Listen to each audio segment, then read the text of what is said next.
Selamat siang, Jakwi Radar. Ketemu di acara Radar Show. Kita akan bincang tentang dana bagi hasil cukai, hasil tembakau. Saya informasikan bahwa acara Radar Show ini juga akan kita tayangkan di talkshow Radar CBS.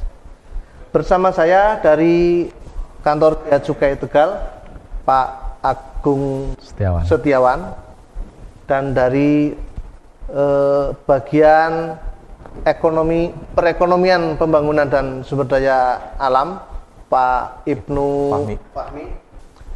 Sebenarnya satu lagi masih ada dari Dinas Kominfo Kabupaten Tegal, cuman videonya masih dalam perjalanan, nanti kita tunggu. Baik Pak, kita ngobrol-ngobrol lah masalah Boleh. DBH CHT. Saya sering belibet Pak kalau nyebut ini DBH CHT. Ya. Dana bagi hasil cukai hasil tembakau. Itu maksudnya apa sebenarnya Mas? Kok apa DBH CHT itu apa sih? Izin saya jelasin dulu ya. Jadi DBH CHT adalah dana bagi hasil cukai hasil tembakau. Jadi suatu transfer dari pemerintah pusat ke provinsi penghasil cukai dan atau penghasil tembakau. Kayak itu. Mengenai porsinya dan lainnya tergantung dari pendapatan cukai tahun kemarin, akhirnya ada persentase yang akan dikembalikan lagi ke provinsi. Dari provinsi tersebut akan dikembalikan lagi ke kabupaten dan kota di bawahnya untuk pelaksanaan yang terkait cukai lagi. Salah satunya ya ada bagian dari kesejahteraan masyarakat, untuk kesehatan dan juga penegakan hukum. Nah itu kalau dari pusat, dari hasil cukai tadi dan dikembalikan ke provinsi, itu alokasinya sama? Ada potensi berbeda karena setiap provinsi atau kabupaten kota punya porsi penghasil cukai yang berbeda-beda. Ada yang punya pabrik rokoknya banyak, ada yang sedikit. Ada yang petani tembakonya banyak, ada yang sedikit. Semuanya sesuai porsinya masing-masing. Atas pertimbangan tersebut dikembalikan lagi ke provinsinya dan ada potensi berbeda-beda tiap daerah. Berarti kalau semakin banyak pabrik lah, taruhlah begitu ya, atau petani penghasil tembakau dan kemudian ada cukainya, itu yang diterima jadi lebih banyak gitu ya? Kemungkinan besar yang diterima kabupaten kota tersebut gitu, akan lebih banyak. Kalau tadi kan dasarnya itu gimana sih? Artinya kalau misalnya dari daerah provinsi Jawa Tengah misalnya, itu kan dibandingkan dengan Papua beda. Ada beda. Karena di sini lebih banyak pabrik rokok gitu misalnya. Jadi cukai yang dihasilkan dari pabrik rokok tersebut kan akhirnya banyak, sehingga provinsi tersebut menghasilkan banyak penerimaan negara dalam cukai yang banyak. Baliknya lagi ke provinsi banyak juga. Nah, selain atau gini, itu yang masuk kategori produk tembakau yang kena cukai itu khusus atau semuanya? Ya, sebelum bahas DBH kita balik lagi ke cukai tersebut ya, buat para teman-teman dan para pendengar semua. Jadi menurut Undang-Undang 39 tahun 2007 Junto perubahan Undang-Undang 11 tahun 1995 tentang cukai adalah pungutan negara yang dikenakan terhadap barang-barang yang memiliki karakteristik tertentu yang ditetapkan dalam undang-undang. Ini cukainya dulu nih kan. Nah, barang-barang yang sesuai karakteristik tadi itu kan ada 3. Hasil tembakau, etil alkohol, alkohol murni, dan minuman mengandung etil alkohol. Nah, untuk yang DBH CHT ini berasal dari cukai yang hasil tembakau. Jenis tembakau itu kan macam-macam nih Pak ya. Ada yang sigaret, kretek, kelembak, cerutu, sampai yang hasil pengolahan tembakau lainnya atau kita kenal sekarang dengan rokok elektrik. Yang paling umum itu vape.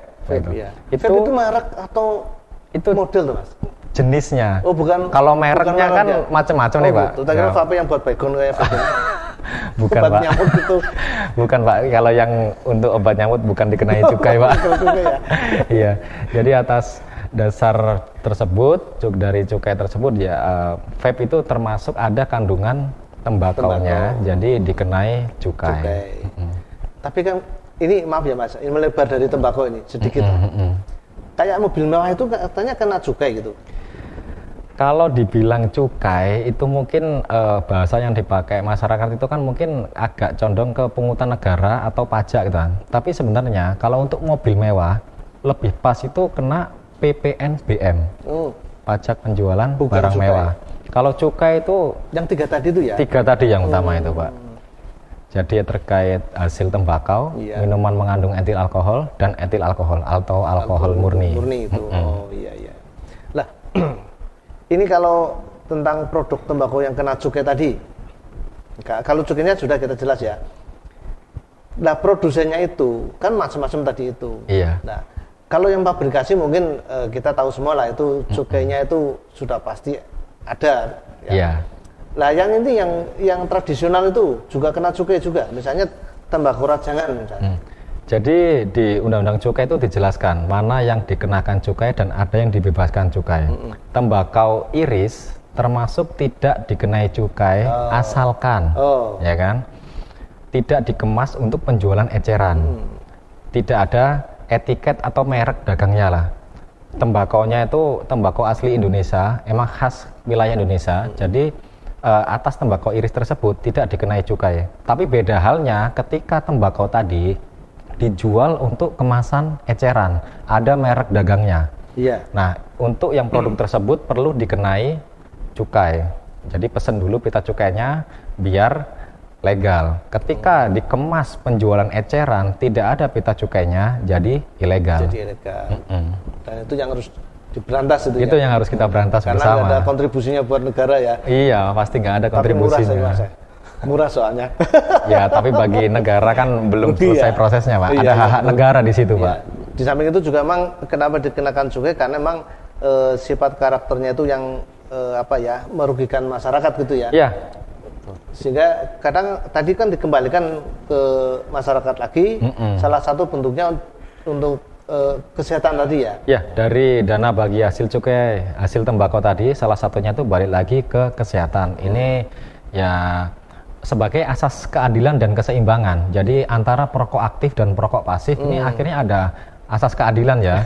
Jadi kayak seolah-olah yang perokok pasifnya ini kok dapat asapnya aja gitu. Tapi ada dana dari orang-orang yang merokok yang legal tersebut, cukai yang dibayar ke pemerintah pusat, balik lagi pemerintah provinsi untuk kegiatan-kegiatan dana bagi hasil cukai hasil tembakau. Termasuk yang kena asapnya tadi dapat ya.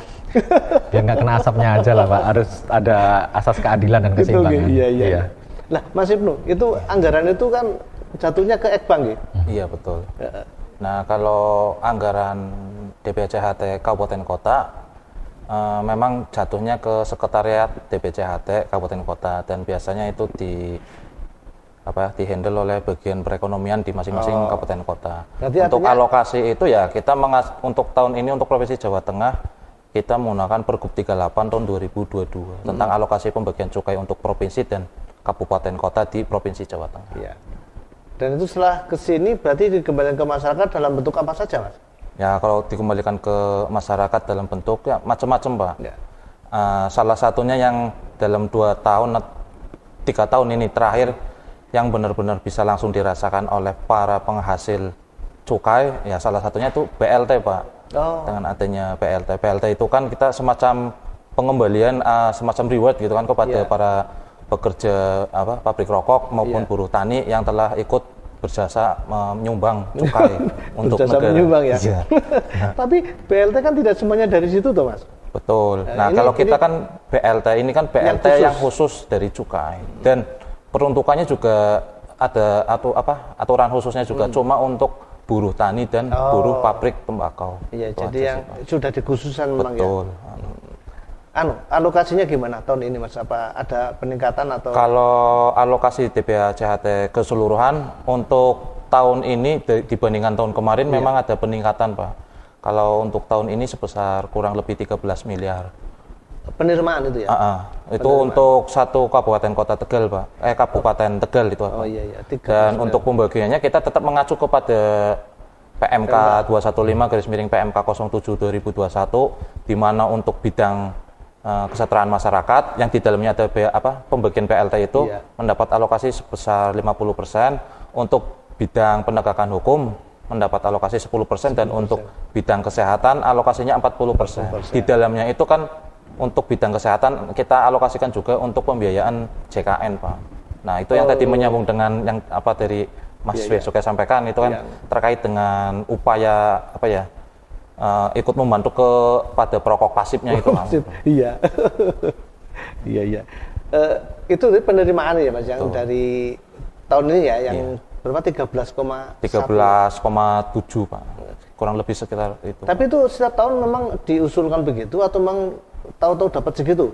Kalau untuk usulan sih kita tidak pernah mengusulkan Pak, karena itu kan bagi hasil, jadi kan kita kabupaten kota ya istilahnya cuma menerima saja. Untuk perhitungan kan ada di Kementerian Teknis atau dari DJPK itu Pak. Nah itu kan berarti kan secara teknis berarti alokasinya dikembalikan atau disalurkan ya. Betul. Lewat OPD yang ada. Betul. Ada berapa OPD Mas?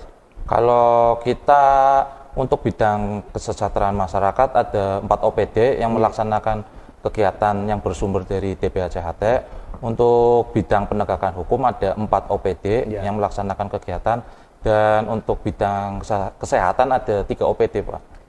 Itu yang kesehatan dari Dinas Kesehatan? Dari Dinas Kesehatan utamanya itu Pak, selaku yang membidangi kesehatan, dan dari rumah sakit. Kalau kita kabupaten ada 2 rumah sakit Pak, Surodadi dan Susilo. Yang rumah sakit pemerintah daerah pemerintah ya? Betul. Oh iya. Kalau yang untuk penegakan hukum itu bentuknya Mas? Kalau untuk penegakan hukum kebetulan ada 2 besar kegiatan. Yang satu yaitu sosialisasi, dan untuk kegiatan sosialisasi dilaksanakan oleh Dinas Kominfo dan Dinas Koperasi UKM dan Perdagangan. Dan satu lagi kegiatan pemberantasan. Dalam hal ini dilakukan oleh Satpol PP. Satpol PP. Baik pemirsa Jakbirader semuanya, kita break dulu. Nanti kita lanjutkan bincang-bincang ini.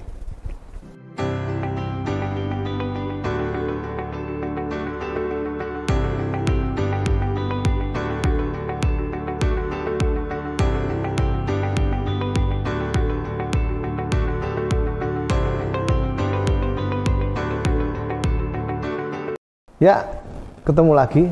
Ini kebetulan dari Dinas Kominfo Kementerian sudah rawuh, Bu Nur Hayati, ini kepala dinasnya beliau ini. Baik Bu, sebelum ke Ibu, saya coba ke kantor Bea Cukai dulu, ke Mas Wawan dulu. Siap. Ya. Mas Wawan, itu tadi kan kalau misalnya tentang penindakan, penindakan kepada pelanggar cukai ilegal, pelanggar cukai dari tembakau tadi ya. Iya Pak. Apa, istilahnya apa? Rokok ilegal ya? Kita anggap rokok ilegal Pak. Oh gitu ya. Itu penindakannya langsung ditindak kemudian dipidana atau ada yang lain? Jadi selama ini dari teman-teman penindakan itu kita tetap melakukan pendekatan lunak dan sebelum dieksekusi lah maksudnya Pak. Jadi tetap kita lakukan sosialisasi ke masyarakat, baik melalui sosialisasi talkshow, radio atau TV. Oh, ini termasuk berarti? Termasuk. Oh, ini bagian dari penyebaran informasi. Oh gitu. Gitu kan. Iya. Jadi kita kasih tahu ke masyarakat bahwa di sekitar kita mungkin ada peredaran rokok ilegal. Nah, dari situ ya kita sampaikan aja, kurang lebih rokok ilegal itu ya banyak kerugian buat negara selain masyarakat, persaingan usaha dan lain-lainnya lah intinya. Nah, di situ kita sebarkan informasi tersebut. Nah, sehingga masyarakat tahu. Syukur-syukur ya ngasih tahu sekitarnya lah, nyolek kanan kirinya, jangan jualan yang rokok-rokok yang nggak ada pita cukainya kayak gitu. Itu ya banyak kerugiannya lah, terlepas dari penerimaan negara, kesehatan atau persaingan usaha juga gitu Pak. Nah, biar setelah masyarakat paham sehingga teman-teman penindakan bisa melakukan tugasnya secara optimal, karena kita anggap masyarakat udah tahu sehingga ketika ada pelanggaran dilakukan penindakan seperti itu Pak. Karena pada dasarnya sebenarnya diharapkan kan bukan pelanggaran yang berat-berat Mas ya. Iya, yang Pak. diharapkan kan kesadaran itu ya. Iya, sehingga kalau bisa tidak ada penindakan lah gitu. Ya, kalau bisa di situ Pak, kita tekankan terus untuk kegiatan sosialisasi atau pemahaman edukasi ke masyarakat itu tetap gencar. Ya ini kadang-kadang kita digandeng juga sama Dinas Kominfo atau dinas-dinas terkait di kabupaten kota di wilayah kerja kita, Pak. Baik Bu, ini nyambung dari Mas Wawan ini ya. Jadi tentang bagian dari pendekatan soft itu kan lewatnya sosialisasi misalnya. Iya, nah, betul. Ini kan tupoksinya ada di Kominfo. Dan sejauh ini bagaimana Bu bentuk sosialisasinya? Iya. Ya, matur suwun. Kalau selama ini memang kita dari kegiatan-kegiatan yang kita lakukan untuk sosialisasi pencegahan untuk rokok ilegal ini ada beberapa bentuk sosialisasi. Jadi setiap tahun memang kemasannya kita kembangkan. Kalau yang tahun ini kita memang bekerja sama dengan FK Metraya, Forum Komunikasi Media Tradisional. Karena ini kan juga ada dua hal yang kita coba bangun, kesadaran untuk nguri-nguri budaya lokal, termasuk juga di dalamnya kita lihat segmen untuk yang akan kita sasar. Jadi ada satu pentas, bahkan tahun ini pengembangan pentasnya tidak hanya dalam bentuk ada wayang ya, wayang orang begitu, dan kemarin di Desa Babakan itu masyarakat antusias karena kan mungkin dengan kemarin pandemi jarang ada pertunjukan, begitu ada pertunjukan kemudian wayang orang, dan kita kemarin lihat mendatangkan langsung wayang orang Gatot Kaca Medhut ya temanya. Lakonnya Gatot Kaca Medhut. Jadi kan orang jadi apa ini Gatot Kaca kok bisa medhut. Tapi di situ ada pesan moral, tema yang kita sampaikan bahwa masyarakat kalaupun merokok pun harus dengan rokok yang ilegal, yang bercukai. Jadi kehati-hatian, jangan juga para pedagang kecil itu menjual rokok yang tidak bercukai. Kan mereka juga butuh tahu seperti apa sih rokok yang tidak bercukai. Jadi dengan seperti itu, dengan masyarakat yang hadir di situ akhirnya tahu dan diharapkan mereka menjadi jera. Tadi saya sepakat kalau misalnya lebih ke pencegahan. Tetapi manakala itu sudah bahasanya itu penjual itu sudah dalam bentuk yang banyak ya, kemudian merugikan. Saya kira perlu ada juga efek jera. Artinya pada saat penindakan itu memang sudah memenuhi syarat untuk naik ke ranah hukum, kemudian di pengadilan itu salah satu bentuk pressure untuk efek jeranya seperti itu. Tinggal nanti pesan moral kepada masyarakat ini bahwa ini loh ada penindakan yang benar-benar harus diwaspadai seperti itu. Dan tahun ini kita juga seperti ini ada talkshow, kemudian juga iklan layanan masyarakat. Sebenarnya kita akan menyasar pada titik-titik di mana di situ kita sinyalir dari Bea Cukai ada data ya, yang kemungkinan banyak sekali dijual rokok ilegal. Tetapi insya Allah untuk tahun depan program kita itu menyasar ke seluruh desa. Jadi nanti kita ada program sosialisasi kepada semua kepala desa untuk juga di breakdown ke masyarakat, bagaimana masyarakat bisa paham apa itu rokok yang ilegal, kemudian apa sanksinya supaya mereka juga berhati-hati. Karena kadang-kadang kan justru justru masyarakat kecil yang tidak tahu itu yang kemudian kena sasar untuk dia menjual karena ketidaktahuan seperti itu. Ya. Kemudian juga ada pentas seni itu yang biasanya banyak sekali masyarakat hadir, dan insya Allah tahun depan kita ada kemasan satu titik tetapi yang meriah dan kita mendatangkan bintang tamu seperti itu biasanya kan. Kalau penjenengan, kalau masyarakat kabupaten itu kan agamis, jadi ada kesenian hadroh gitu ya, itu mungkin itu juga disarankan. Jadi Ustadz loh. Oh iya. Oh bisa jadi bintang tamu, nanti catat aja Mas Bowo nanti. Jadi nanti hostnya bisa dari radar ini. Ya, ini sih ngelamar saya Bu. Jadi itu yang coba kita kembangkan, media-media sosialisasi yang mungkin unik kemudian diminati, dan harapannya dengan banyaknya model-model sosialisasi yang kita kembangkan itu masyarakat menjadi lebih tertarik, dan pesan moral tema untuk pencegahan rokok ilegal ini dapat sampai kepada masyarakat. Iya. Tapi selama ini efektivitasnya gimana Bu? Apa masyarakat kemudian ada perubahan dari yang tadinya sekian persen ilegalnya dan turun? Saya kira iya ada signifikan. Jadi kan begitu orang tahu kan hati-hati, awas loh kalau misalnya mau para ahli hisab itu kalau mau beli rokok hati-hati bercukai apa tidak, karena kan dua-duanya kena sanksi, yang beli dan yang jual itu kena sanksi. Saya kira itu ya. Itu Mas tadi ya, berarti kan diharapkan masyarakat tahu ya bahwa itu ada sanksi di balik itu gitu.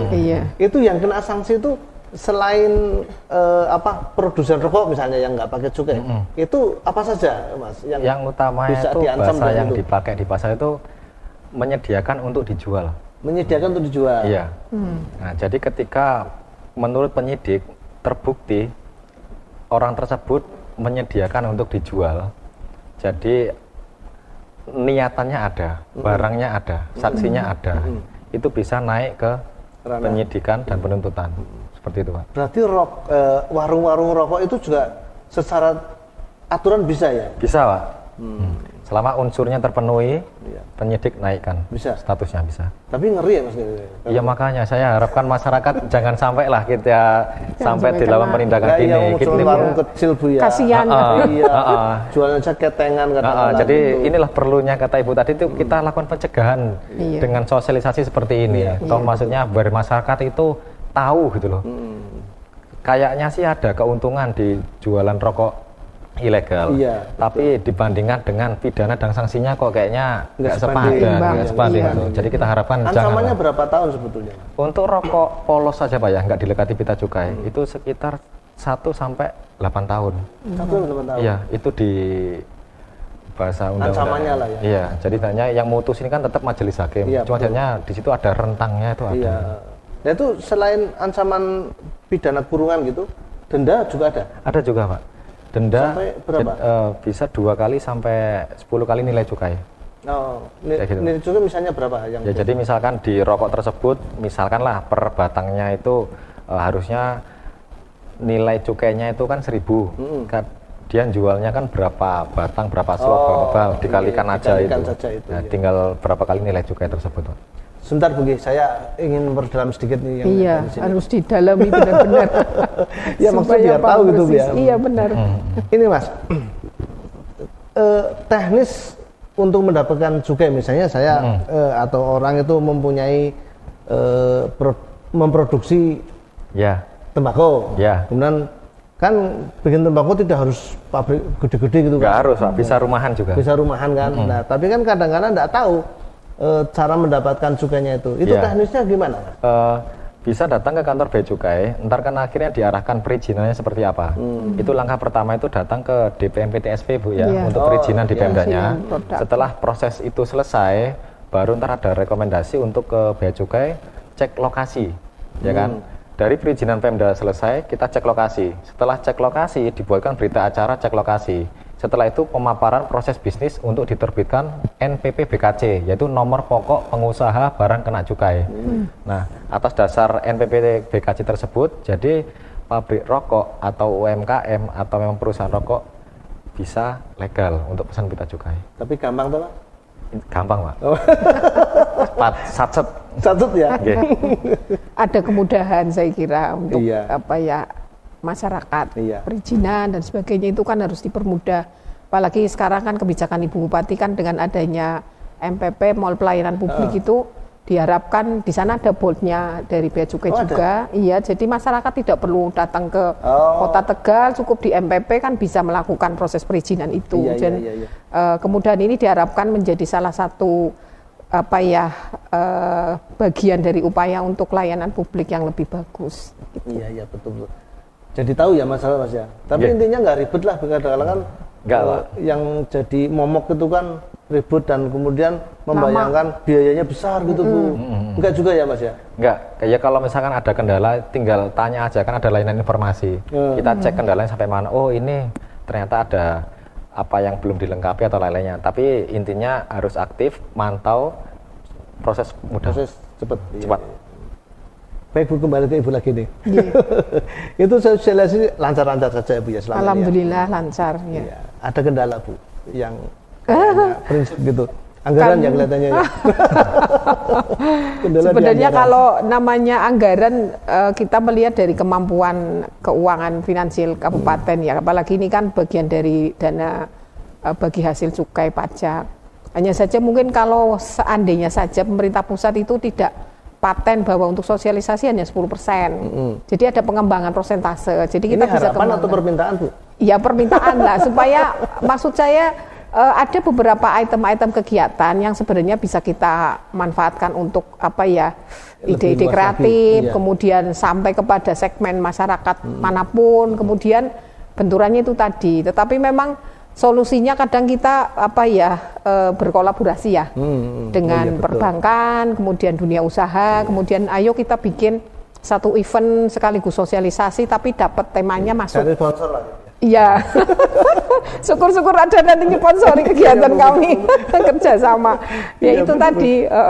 Tapi kalau yang lain-lain saya kira teman-teman juga melihat dari kemampuan anggaran, kemudian kita bikin kegiatan yang memang proporsional. Yang penting tema itu sampai kepada masyarakat, kemudian juga ada apa ya, kemasan-kemasan kegiatan yang berbeda dari tahun ke tahun kan. Kalau paling-paling seperti itu kan orang mau datang, tapi kalau ada lagi nih sesuatu yang berbeda, nah itu pasti akan hadir di situ. Tapi boleh Mas, itu kan anggaran DBHCHT itu kan sudah paten dari sana, alokasinya sekian. Ketika dalam teknis pelaksanaan itu menggandeng mitra lain untuk memperkuat sosialisasi, boleh Mas? Kalau selama ini sih kayaknya belum ada aturan yang melarang hal tersebut. Ya mungkin kaitannya dengan sponsorship, mungkin karena ini kegiatannya itu ya Bu apa? Gembur rokok ilegal, mungkin sponsor juga menyesuaikan dengan tema tersebut, Pak. Jangan sampai sponsornya kontradiktif itu dengan slogan kita yaitu gembur rokok ilegal. Kita kemasannya yang tidak melanggar rambu-rambu hukum. Kalau misalnya gembur rokok ilegal, berarti mesti produsen rokok mesti seneng ya Mas ya, jadi produsennya ya biar nggak ilegal kan belinya ke saya gitu ya misalnya.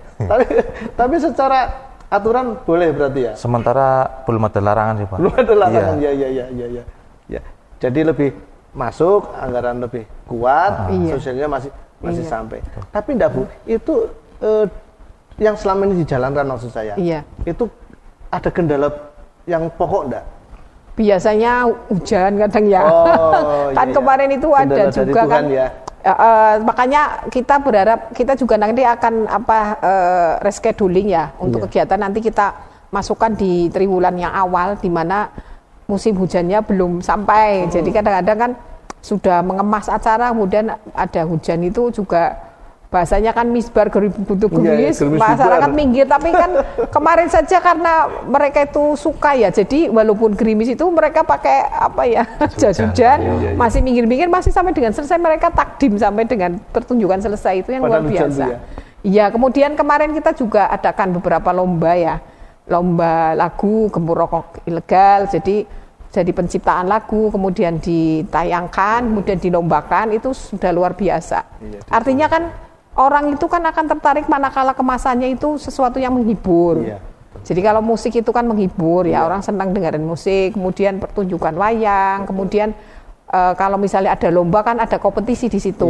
Kalau pada saat ada kompetisi pasti segmennya akan melebar gitu loh. Jadi itu yang teman-teman kreatif itu yang di bidang IKP itu sudah saya acungkan jempol luar biasa, meskipun dengan pendanaan yang seperti itu, tetapi proporsional bisa optimal, itu sudah luar biasa. Saya sampaikan langsung ke Mas Ibnu. Dicatat ditambahin. Naik Mas, naik. Baik, kira-kira sementara seperti itu, nanti setelah break kita kembali lagi. Terima kasih.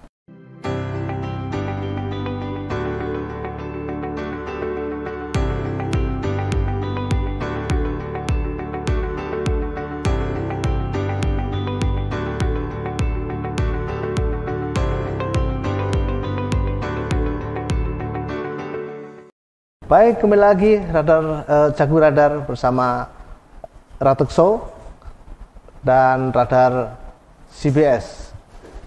Baik Mas Ibnu, saya mau nanya ini, ada enggak Mas di tahun ini yang terjadi penindakan di lapangan itu? Baik Pak, kebetulan untuk kegiatan pemberantasan barang kena cukai ilegal, untuk tahun ini kita mendapatkan hasil yang lumayan besar Pak. Ini kemarin kita bersama Satpol PP mendapatkan info dari tim P2 Bea Cukai bahwa pada waktu itu tanggal 4 bulan Juli disinyalir ada pengiriman rokok ilegal yang akan melintasi wilayah Kabupaten Tegal. Nah, setelah dilakukan koordinasi, kita lakukan tim operasi bersama itu dari Satpol PP, dari Bea Cukai melakukan penegahan dan berhasil diamankan di wilayah rest area Lebeteng, Pak. Oh iya. Dalam penangkapan itu nominal nilai rokok yang ada sekitar 382 juta. Dengan kerugian negara sebesar 265 juta. Rupiah. Ya. Terus kelanjutannya dari barang sitaan tadi dan pemusnahannya bagaimana? Untuk pemusnahan barang kena cukai ilegal, kebetulan untuk tahun ini pemerintah Kabupaten Tegal bersama Bea Cukai melakukan sinergi dalam kegiatan pemusnahan barang kena cukai ilegal dan pemusnahan tersebut dilaksanakan pada bulan Juli dengan jumlah rokok yang dimusnahkan sebanyak 2.796.140 batang, Pak. Batang ya? Betul. Rokok tersebut merupakan hasil penegahan di bulan Januari sampai Maret di wilayah kerja pengawasan Bea Cukai Tegal. Adapun menurut penuturan Kepala Bea Cukai Tegal, nilai kerugiannya mencapai 2 sampai 3 miliar, Pak. Miliar, Pak? Betul, Pak. Itu kan jumlah yang sangat besar, Pak. Iya, betul. Dan acara pemusnahan ini juga sekaligus bagian dari sosialisasi, Pak. Mungkin selama ini kan kita bertanya dari sekian banyaknya barang kena cukai ilegal atau rokok ilegal yang diamankan itu larinya kemana gitu, Pak. Betul. Ini kan kita waktu itu berarti Bupati Tegal bersama unsur Forkompinda dan Bea Cukai, baik dari Bea Cukai Tegal maupun dari Kanwil Bea Cukai Jawa Tengah DIY itu kan melakukan kegiatan ini, Pak, pemusnahan rokok ilegal. Harapannya biar masyarakat tahu itu barang kena cukai ilegal itu rokok ilegal memang benar-benar dimusnahkan, Pak. Betul. Tidak ada tanggapan lain ya. Betul. Baik, Bu. Penegahannya sudah, pemusnahannya sudah. Rencana ke depan, Bu, untuk sosialisasi biar lebih masuk ke masyarakat lagi.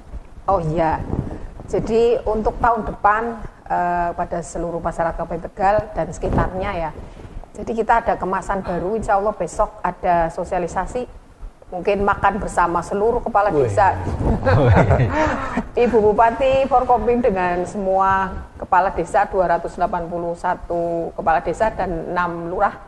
Itu nanti kita nonton bareng ya wayang ya dengan tema Gembur Rokok Ilegal supaya Pak Lurahnya, Pak Kadesnya itu paham apa itu rokok ilegal dan bagaimana penanganan supaya tidak kena sanksi. Jadi itu menjadi bekal untuk sosialisasi kembali ke seluruh masyarakat. Harapannya ini segmennya seluruh masyarakat Kabupaten Tegal agak menjadi paham. Kemudian yang berikutnya nanti kita ada pembuatan film ya, film pendek tentang rokok ilegal dan mudah-mudahan ini bisa ditonton oleh seluruh masyarakat Kabupaten Tegal, termasuk mungkin se-Indonesia ya. Nanti kalau kemasan filmnya bagus. Kemudian yang berikutnya yang teman-teman masyarakat semua yang punya grup hadroh silakan nanti mencermati lagu terbaru yang kita lombakan tahun ini ya, Gembur Rokok Ilegal juga nanti akan dilombakan. Jadi nanti ada pentas hadroh bersama, kemudian pentas seni begitu, dan insya Allah nanti ada bintang tamu yang spesial. Ditunggu saja nanti jadwalnya kan kita sosialisasikan seperti itu. Di mana, Bu? Ada rencana di mana itu? Ya kita nanti cari tempat yang ya apakah di alun-alun alun-alun Slawi atau nanti kan mungkin kita cari tempat yang lebih luas karena kemarin Ibu Bupati pengen mendekat ke masyarakat. Jadi di lapangan kecamatan, tapi kalau misalnya nanti tempatnya itu disepakati, kita barangkali juga di Terasa sudah direhab ya, sudah selesai, itu nanti kita akan di sana. Tapi kalau misalnya mau luas ya berarti seperti kemarin Slawi Ageng kan di lingkungan alun-alun, nanti bisa menyatu juga di lingkungan lapangan Pemkab seperti itu. Ya saya doakan Bu, mudah-mudahan semuanya bisa terwujud. Ya, anggarannya juga lebih dari cukup. Ya. Meriah, iya. Banyak pengunjung. Tapi yang lebih penting lagi, mudah-mudahan masyarakat tahu bahwa rokok ilegal itu melanggar hukum. Yang penting itu, Bu. Betul. Yang penting itu. Pak, terakhir Pak, dari kantor Bea Cukai dari Mas Rawan, ada saran dan pendapat yang jadi masukan untuk tahun 2024, Pak? Ya.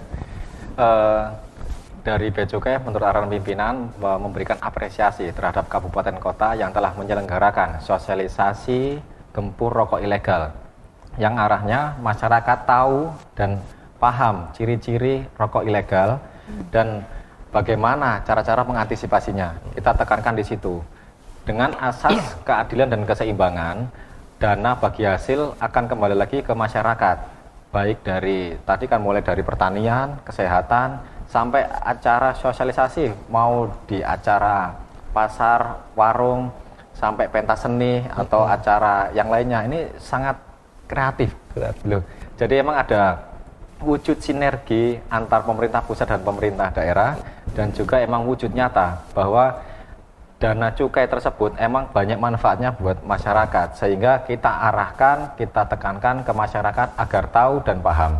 Dan setelah itu ya tidak, kalau yang nggak merokok oke, aman ya kan. Cuman bagi yang merokok ini kan kita tekankan harus rokok yang legal. Jadi biar sama-sama ada asas keseimbangan, terus akhirnya ada fairness lah antara yang perokok aktif, perokok pasif, dan akhirnya ya semuanya kembali lagi ke kesejahteraan masyarakat. Itu saja? Ada tambahan lagi? Saya kira cukup. Terus satu lagi ada pesan juga bagi masyarakat yang barangkali mengetahui ada peredaran rokok ilegal, bisa disampaikan ke aparat desa setempat, Satpol PP, atau ke sosial media Bea Cukai Tegal melalui WA di nomor 0811 2888 521, dan juga bisa dipantau aktivitas Bea Cukai Tegal melalui sosial medianya, ada di IG bctegal.official atau Facebooknya KPPBC TMPC Tegal, dan juga sekarang Twitter itu X Pak ya, yaitu BC Tegal gitu. Jadi bisa dipantau juga aktivitasnya biar masyarakat tahu ya, kita tetap ada informasi dan juga ada penindakan aktivitas kegiatan Bea Cukai di wilayah kerja kita, Bea Cukai Tegal. Baik, terima kasih Bapak, Ibu semuanya. Mudah-mudahan dengan adanya sosialisasi di Ratekso ini masyarakat bisa lebih tahu tentang apa itu rokok ilegal, dan ujungnya atau muaranya pada pencegahan rokok ilegal. Kalau terpaksa merokok, ya belilah yang legal. Terima kasih. Jago Radar. Gembur Rokok Ilegal.